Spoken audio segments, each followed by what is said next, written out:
Hi snooker fans, Curtis Braithwaite here for QSports.club. I'm in Preston for the China Open qualifiers, so I thought I'd catch up with Masters finalist and PTC Grand Final winner, one of my personal faves, the gentleman himself, Joe Perry. JP, how are you, mate? Oh mate, good, yeah. Yeah, good man. Now Joe, what made you take up snooker in the beginning? I used to just watch it on the telly when I was a kid, and my dad sort of saw that I was like transfixed to the telly whenever it was on, so he got me a little 5-foot table for Christmas one year, and that was it. I just sort of fell in love with it. I used to wake up every morning and go and hit some balls before school, and yeah, just been my life ever since. Quality, mate, and good career choice, pal. Like I said, ranking event winner, Masters finalist, not bad, not bad. Now today, who's had the most influence on your career?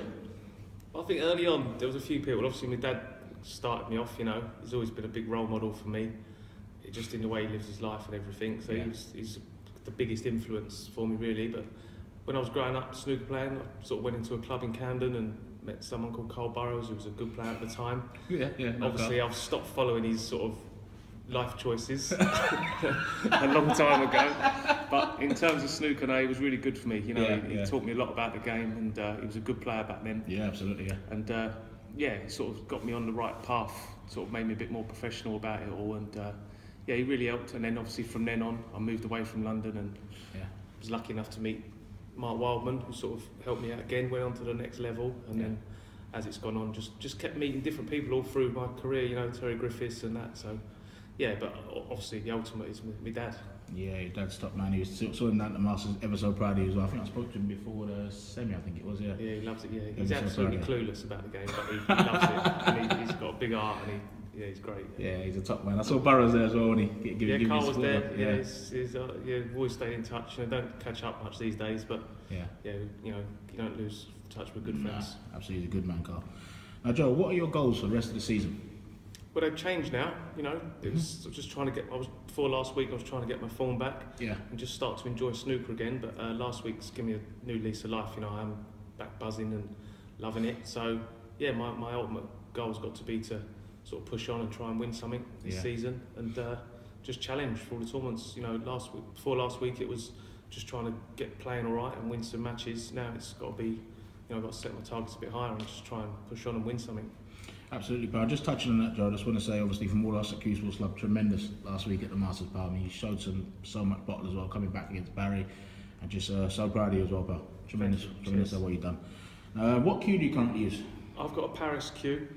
I've had only the second cue I've ever had in my life. I've got a cue. Someone gave me a cue years and years ago, and I stayed with it, and just what I got used to. Yeah. And I kept going back to Paris. Like it seemed like every week, but it was like every sort of 6 months having a new ferrule putting on.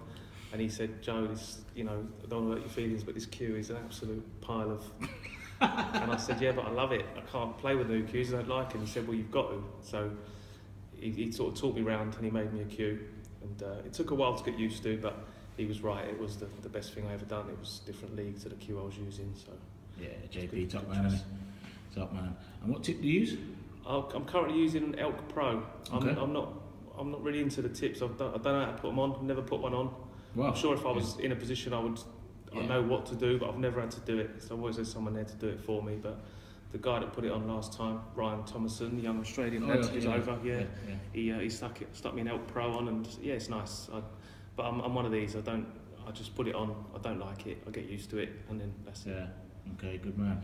Old school attitude, I like it, bro. I like it. Now, Joe, you've had a fair bit of success in your career, like I said, firmly fixing the top 16, ranking event winner. But what's the most memorable match in your career so far? Well, I think obviously the final against Ronnie will take some beating, but before that, I think I think the debut at the Crucible when I beat Davis 10-9 on the black, you know, that's really going to take some topping. I've had a few, you know, obviously winning my first big major event, beating Williams out in Thailand was a big one, but must have pleased you as well, beating Williams. Yeah, it was lovely. You know, I'm real good pals with him, but you know, to beat he is a legend of the game. Absolutely. You know, to win your first big one was a big achievement for me. But I think I don't know. I think just the UK-based events just have that extra little special something. So I think, you know, the Masters and like I said, my Crucible debut was really something special. Cool, good man. I'm sorry to ask you this one, pal, but what's your most painful defeat? I think there's two. I think the 17-15 semi-final to Ali in the Worlds. that was a painful one.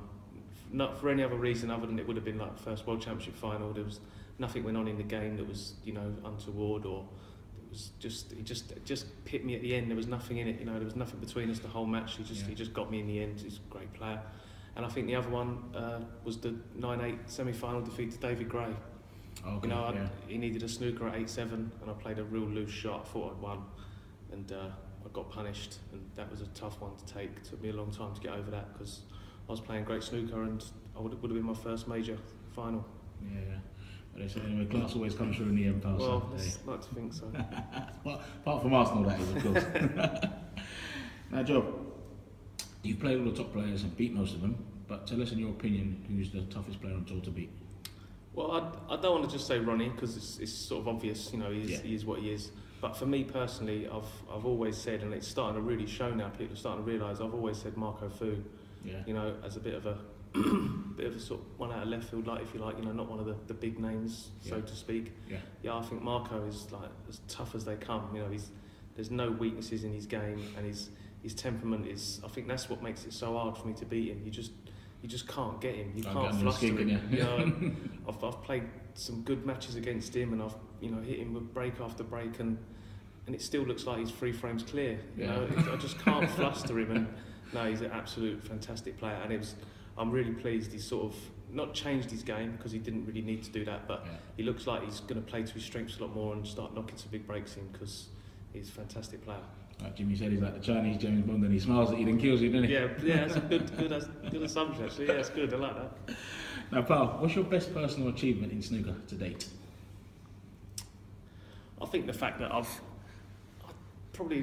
never had to do anything else. I've never really had a job. I've not one where I've actually had to collect a pay slip at the end of the week. You know, so the fact that it's a boyhood dream was to play snooker for a living, and it's carved a good living out for me. Yeah. I've managed to spend my whole life doing exactly what I wanted to do. So apart from the obvious winning a tournament and getting a nice big check through the door, it's the fact that I've just been able to do exactly what I wanted to do all my life, and met some fantastic people on the way. And you know, it's just I am actually living the dream. Yeah, no, that's tremendous to hear, pal, because like I said, it's obviously, I know where you started as well, and the tough times at the beginning, so it's tremendous to see somebody like, you know, I mean, actually living the life exactly the way they want to enjoy it. Can't ask for any more than that. No, it's fantastic, pal, it's great stuff. You're quite a friendly lad, you like to rib everybody, constantly, but who would you say is your best pal on tour? I wouldn't want to narrow it down to one, you know, I've got a few. Obviously, me and Barry are close, and MD, you know, Smiler, we like to get about it. It used to be the 4 of us, but unfortunately Jerry Green's having a sabbatical. He'll be back, I'm sure.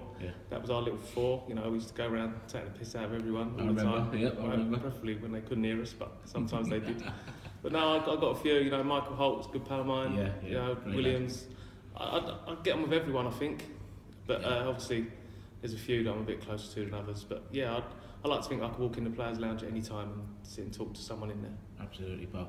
Now, I know this is a bit of a strange one for you because you don't often get to go for your favourite food when you're with MD, do you? Because it's just Nando's and nothing else. Never. But what is actually your favourite food, pal? I think if I had a choice, if it was down to me and we were somewhere, I think I'd like, if I'm going out to eat, I think I'd like to go for a curry. Cool. You can't beat a good ruby. If I'm at home, then, you know, the old traditional roast dinner. But when we're at tournaments and that, because restaurants all over the place, I like to go for a nice curry, But just because of MD, you never get to go for a We'd curry. never go for curry because it tastes nice, so we have to go to places where it's just all steak and chips. It's about the best you're ever going to get out of MD, Correct, mate. And your favourite drink? I like a beer, but not too many. About 3 or 4, and then shift onto the vodkas. Absolutely, can't hold too many beers down. So it's all about the shots, isn't it? Slip onto the vodka, and it's when the carnage normally begins. Correct, mate. Correct. Fully agree. Now, you've played at all the venues, pal, but what's your favourite venue to play at? It's got to be the Crucible. You know, I think it is the one. I think maybe some of that might be because it is the World Championship and it is like the ultimate. But I think the fact that it is always full up. And people that go there, they do go to watch the snooker. They know what they're doing. They know what they're watching. They bang into it. Just creates a great atmosphere. So I think the Crucible is the one. Cool. Now, Joe, you guys are so busy on tour, like there's so many tournaments and not much chance to relax. But when you get a chance to, where do you like to do so away from snooker? Well, it's it's changed over the last few years. I used to like get out and have a game of golf and catch up with mates, go for a few beers and that. But obviously, getting a bit older, the time's a bit less. So try and do a lot more with the family, with the kids now. You know, we take them out a lot more. Yeah. Spend time with the missus, and you know, we just try and just do nice stuff. But no, I like my football. You know, sometimes you just can't beat. Sometimes if I'm at home for a weekend, I like to just have the house to myself. Go up the bookies, stick a coupon on, Absolutely, sit and watch the telly, couple of cups of tea, pack of biscuits, and then just watch my coupon gradually collapse. Correct, mate. Carlsberg is Saturday, so it's just the best thing. It's the best thing ever. Just telling Soccer Saturday, Yeah. Watching your football bets lose, but you just enjoy it. Love it, love it. Absolutely, fully agree, pal. I know you're banging to your music as well, mate. Different walk-on songs you got. I think Pharrell. Yeah, at the moment, yeah, with that one. What's your favourite music you like listening to? I was more of like a bit of soul, you know, when I was younger. When I was real younger, like my mum was always listening to like Luther Vandross, Alexander O'Neill, that sort of vibe. So that was where I sort of went down that sort of route, really. Yeah, that's sort of my music. When we used to play the shootout at Blackpool, there was a little bar over the road called Soul Train, I think it was called. I mean, you're dropping some shanks in there a few years ago. So that was absolutely perfect for me. That was like my music. Yeah. A bit of Motown thrown in, and that was absolutely perfect for me. Yeah. Can't beat it. Can't keep me off the dance floor when that stuff's playing. Correct, mate. Can't beat it. Who was your sporting hero when you were growing up, pal? Well, it was Jimmy White, actually. You know, I got into snooker quite early, so and the first match I really remember watching was the '84 final when he just missed out to Davis, and I think that upset me a bit. I was crying, I think. So Jimmy was the one, but then going on from that, it's I liked the boxing, and Mike Tyson was a big thing. I used to get up and watch him on a Sunday morning. I used to show the fights on a Sunday morning. Yeah, Tyson and Jimmy, really. Cool. I think the only sporting time I ever cried is when Michael Thomas scored that winner at Anfield, mate. I cried at all then, but I was laughing my head off. I bet you were, mate. I bet you were. Keep getting Arsenal fans on the tour. Keep texting me that as well, and tweeting me the picture when he's doing a little somersault afterwards on that. Well, Joe, last question, pal. If you could run World Snooker, what changes would you make and why? I definitely would introduce some kind of rule to speed the game up. It's not that I've got anything against the players that take their time a little bit, but I just think it'd make a much better TV spectacle if we just got on with it a little bit more. Maybe it might encourage players to play a bit more attacking. You know, there's unbelievable skill in the safety side of things, but ultimately it's about playing aggressive attacking safety, not just negative. Yeah. Make sure you get another shot safety. So that'd be the one big thing for me. Just speed the game up, make it a bit more attacking, a bit more appealing to maybe a wider audience. So I can also ask you another question about, are you a fan of the 1-8 on tour, or do you believe there should be a 64-man tour with a secondary tour? Yeah, I'm not a fan. Not that I don't think there's 128 good enough players. My opinion on that is there's 128 players on the tour and they only pay 64. If it's a professional tour, you should be getting paid. So if they can only pay 64, then there should only be 64 playing. I think there's definite room now with how big the game is worldwide to run like additional tours around the world, or even in the UK, like a B tour if you like, or whatever you want to call it, and just let the players get toughened up before they join in, because you know I play at Cambridge and there's a few players who've come over like Vinny Calabrese, who got a bit of talent, but they're just lambs to the slaughter. You know, he played 7 or 8 top 16 players in the first year, and he ain't going to come through. It's too tough. So I'd like to see maybe a little secondary tour, maybe where they can just learn the skills a little bit, like we had to. You know, we weren't just thrown in at the last 64 stage when we turned pro. None of us would be here today to tell the story if we did. So yeah, I'd like to see maybe 64 on the tour, and something just behind, just to get the players ready for when they do join in. Tremendous stuff, pal. Joe, it's been excellent talking to you as always, mate. And don't worry, you will be getting a text if Liverpool beat you in a couple of weeks' time. That text will be coming, pal. I won't be holding my breath, guys. I think you're gone, mate. I think you're gone. Agree, mate. Fully agree. But all of us at Q Sports Club want to wish you the very best for the rest of the season. And thanks again for your time, pal. No problem. Enjoyed it. Cheers, mate. Thanks.